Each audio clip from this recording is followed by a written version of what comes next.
eu quero que você entenda o que são telômeros. Nós vimos que a molécula de DNA, ela vira cromatina quando ela é associada a várias proteínas histonas. E depois essa cromatina se condensa ainda mais em cromossomos. Os cromossomos, portanto, são as moléculas condensadas de DNA. Só que nas pontas dos cromossomos existem estruturas chamadas de telômeros. É o que nós podemos observar nessa microscopia aqui. Tudo que está em amarelo são os telômeros, são as pontas dos DNAs. Professor, para que serve o telômero? Turma, o telômero são sequências específicas repetidas de TTAGGG, TTAGGG, TTAGGG, repetido para que a extremidade do DNA ele possa ser protegida. Porque veja, eu tenho aqui, por exemplo, uma molécula de DNA formada por vários genes importantes. Gene para dar pigmentação, gene para resultar em proteínas do sistema imunológico, por exemplo. Ou seja, vários genes importantes. O que é que acontece? A molécula de DNA adiciona sequências repetidas na sua extremidade, ou seja, sequências chamadas de telômeros. Para quê? Essa sequência de telômero vai proteger a extremidade do DNA.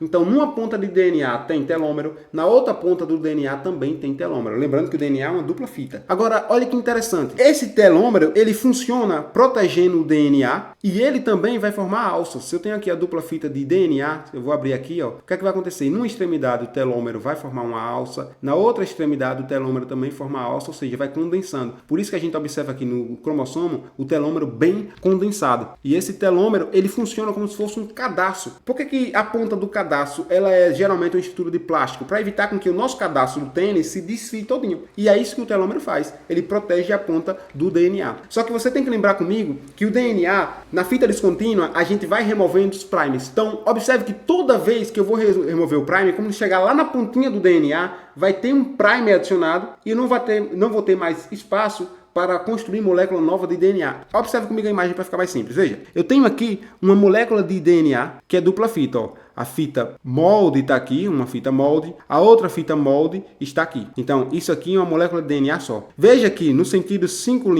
para o sentido 3', a fita contínua ou fita líder foi construída, tá? Então, a fita foi construída, não tem problema nenhum, ela é a fita contínua. Agora, o problema está na fita descontínua. Veja, como aqui é o sentido 3', eu vou adicionar um primer aqui no sentido 5' para 3'. Aqui o fragmento de Okazaki, que está vindo de 5' para 3', ou seja, assim sucessivamente. Na fita descontínua, eu tenho vários fragmentos de Okazaki. Só que o que acontece é que na pontinha eu tenho o último primer que foi adicionado. E ele formou esse fragmento de Okazaki aqui. O que é que acontece agora? A DNA polimerase ela vai remover o último primer que está aqui. Eu vou pegar essa imagem e vou dar o zoom para cá. Como eu removi esse último primer que estava aqui, concorda comigo que esse espaço agora ele está vazio? Como esse espaço está vazio, o que é que a célula faz? Ela não pode deixar essa fita aqui sem estar pareado com nada, porque esses nucleotídeos podem começar a perturbar a própria molécula de DNA. Então, o que é que a célula faz? Ela corta essa fita aqui e elimina esse passo. É essa imagem que eu estou mostrando aqui embaixo. Ó.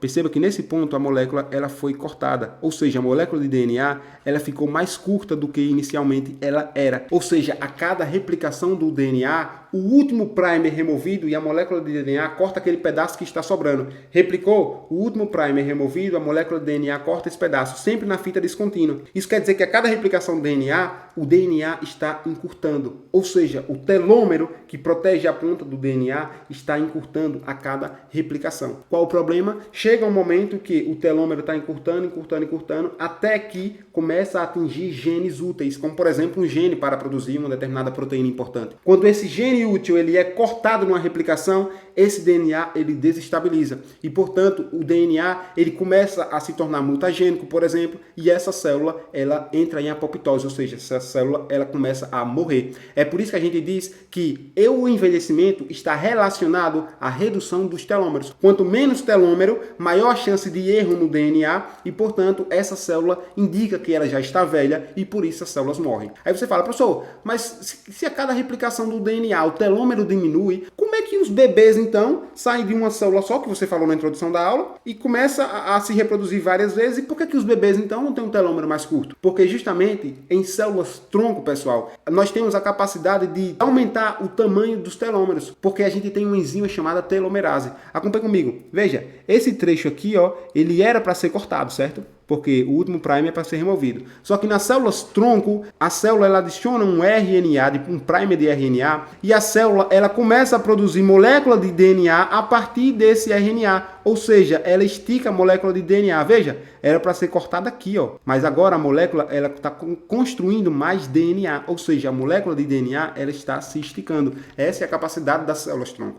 Professor, tem outra célula que tem essa capacidade de ter a enzima telomerase, de aumentar a quantidade do DNA, de aumentar o tamanho dos telômeros? Tem. Sabe quem? As células cancerígenas. A gente entra no mesmo problema. Se à medida que a célula vai reproduzindo, vai diminuindo o seu DNA, o telômero vai diminuindo, como é que a célula cancerígena ela não morre? Porque o câncer é justamente isso. São várias células se reproduzindo muito rápido. É justamente isso, porque as células cancerígenas geralmente possuem a capacidade de alongar o seu telômero. E por isso as células cancerígenas se reproduzem muito e mesmo assim o telômero não diminui. Na verdade, o telômero está aumentando porque elas possuem a enzima chamada telomerase. Quanto mais idade a gente possui, menos telômero as nossas células terão. É isso que você tem que ter em mente. Então, um idoso tem menos telômero do que um adolescente, por exemplo. Espero que essa informação tenha ficado evidente. Eu sei que telômero não é tão fácil de compreender a uma primeira visão. Eu deixei o slide cheio de texto justamente para você poder ler esse texto e poder compreender um pouquinho mais. Se você não entendeu, coloca aqui nos comentários que eu vou tentar resolver a sua dúvida. Fechou? Pessoal, espero de coração que você tenha entendido essa aula. Não é uma aula simples, não é uma aula que a gente entende de primeira, eu confesso isso para você. Então peço que você volte à aula, entenda a aula com calma. Se ficou alguma dúvida, coloca aqui embaixo que eu vou ter o prazer de resolver essa sua dúvida. Fechou? Gente, tenha calma. O conhecimento ele é construído de pouquinho em pouquinho. Não queira entender a biologia toda de uma vez só. Ainda mais genética molecular, que eu sei que é um conteúdo complexo. Então volta para a aula 1 de DNA, que é justamente essa aula aqui que eu gravei para vocês. Vai para essa aula, entende essa aula bem, vem para essa aula de replicação com mais calma, assiste a aula de replicação, repete a aula de replicação, que aí sim eu acho que você vai conseguir entender esse conteúdo com maior facilidade, fechou? No mais, pessoal, foi um prazer imenso, eu tô torcendo para a sua vitória. Valeu, se inscreva no canal, manda para aquele amigo, aquela amiga que está estudando biologia, e se você aprendeu alguma coisa aqui nessa aula, eu te peço aquele joinha, fechou? Pessoal, um abraço e até mais. Tchau, tchau.